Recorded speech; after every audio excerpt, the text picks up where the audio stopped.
नियोजन विधेयक 6,70,000 कोटी रुपये खर्चाचं सन्माननीय अर्थमंत्र्यांनी आत्ताच मांडलं. सभागृहाने त्यांना मान्यता दिली. 1 मिनिटही झालेलं. अध्यक्ष महोदय, अर्थसंकल्प मांडला. त्या अर्थसंकल्प मांडल्यानंतर अध्यक्ष महोदय त्याची सगळे विषयवार चर्चा मगाशी पूर्ण झाली. गिलोटिन झालं आणि त्या सगळ्या खर्चाला आपण विनियोजन विधेयक मांडून मान्यता घेतली.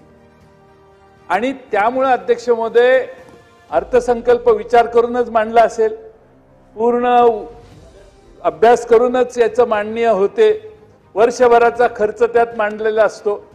आता अध्यक्ष महोदय 6,70,000 कोटी का काय जो अर्थसंकल्प मांडला दादा तुम्ही, त्याच्यावर आजच्या पुरवणी मागण्या मांडल्या आहेत त्या 94,000 कोटी रुपयाच्या आहेत. ते आता मांडलं ना, तो मी सांगतो ना, तो मी 94,000 कोटी रुपयाच्या पुरवणी मागण्या मांडल्या. अध्यक्ष महोदय अर्थसंकल्प 20,000 कोटी रुपयाच्या महसुली तुटीचा मांडला. जयंत पाटील साहेब, या विषयाची चर्चा उद्या आहे. नाही तो ऑब्जेक्शन मांडण्यालाच आहे, त्यामुळे मांडतानाच आपण आकडा तुम्हीच सांगितला. आता त्यांच्याकडे काय विचारू? 1 मिनिट आणि अर्धा मिनिट, 1.5 मिनिटाच्या वेळ घेत नाही आपला वेळ. आणि म्हणून अध्यक्ष महोदय 20,000 कोटीच्या महसुली तुटीचा अर्थसंकल्प मांडल्यावर 94,000 कोटी म्हणजे आता 1,14,000 कोटी रुपयाची तूट झाली. फिस्कल डिफिसिट जीएसडीपीच्या प्रमाणात जर बघितलं अध्यक्ष महोदय तर आता 4.3% फिस्कल डिफिसिट जाईल. हे 94,000 कोटी रुपये खर्च केले तर राज्याचं रेटिंग कमी होईल. राज्याचा खर्च एवढा मोठा वाढलेला आहे की राज्य जे कर्ज काढतं, बॉरो करतं बॉन्ड्सवर, त्याचंही रेटिंग कमी झाल्यामुळे आपल्याला व्याजाचा दर वाढेल. एका आर्थिक विशियस सर्कलमध्ये आपण सरकारला घालतोय. आणि म्हणून अध्यक्ष महोदय अर्थमंत्री हे जाणकार आहेत. माझी त्यांना 10 अर्थसंकल्प त्यांनी मांडलेले आहेत. त्यामुळे 9 वेळा जे केलेलं नाही ते 10व्या वेळी त्यांना तुमच्यामुळे सगळ्यांच्यामुळे करावं लागतंय. 9 वेळा त्यांनी कधी असा अर्थसंकल्पात गोंधळ केला नाही, पण यावेळी मात्र एवढा प्रचंड अर्थसंकल्प मांडल्यावर परत 94,000 कोटीचा अर्थसंकल्प ही महाराष्ट्राच्या जनतेची फसवणूक आहे. आणि फक्त निवडणुकीत निवडून येण्याचा उद्देश ठेवूनच या अर्थसंकल्पाला खर्च करण्याचा प्रयत्न सरकारचा आहे. म्हणून या मागण्या त्यांनी पुरवणी मागण्या मांडू नये तशी माझी आपल्या मार्फत त्यांना विनंती आहे. जसे आपल्या देशाचे अर्थतज्ञ डॉक्टर मनमोहन सिंगजी होते, तसं आपल्या राज्याचे अर्थतज्ञ जयंत पाटील साहेब आहेत. आणि त्या जयंत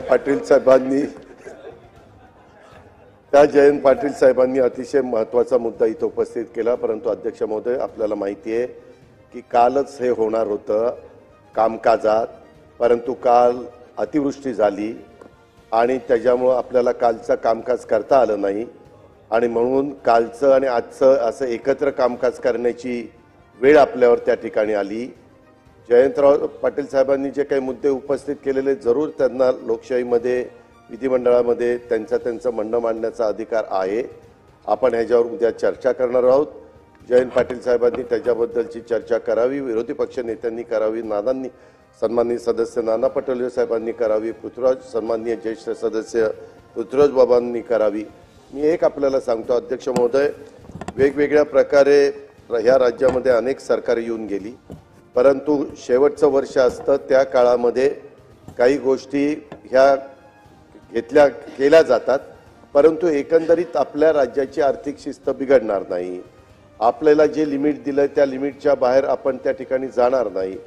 ही जी काही पद्धत पूर्वीपासून चालत आलेली आहे. आणि मी परवाच अर्थसंकल्पावर बोलत असताना सांगितलं, सन्माननीय अर्थमंत्री मुनगंटीवार साहेब होते तेव्हा 2 वर्ष फक्त शिल्कीचा अर्थसंकल्प आपण मांडलेला होता, नाहीतर सातत्याने तुटीचाच अर्थसंकल्प मांडला जातो. ज्या गोष्टीला प्राधान्य दिलं गेलं पाहिजे त्या गोष्टीला सरकार प्राधान्य देतं. ज्या गोष्टी थोड्याशा मागं ठेवल्या तरी चालू शकतात त्याला आपण मागं ठेवतो. परंतु तुमच्या माझ्या महाराष्ट्राचा जो नावलौकिक आहे त्या नावलौकिकाला कुठं गालबोट लागू नये अशा प्रकारची वक्तव्य ही कुणी त्या बाबतीमध्ये करू नये. आपलं महाराष्ट्र हे छत्रपती शिवाजी महाराजांचं महाराष्ट्र म्हणून ओळखला जातो आणि ती ओळख आपल्याला ठेवायची आहे.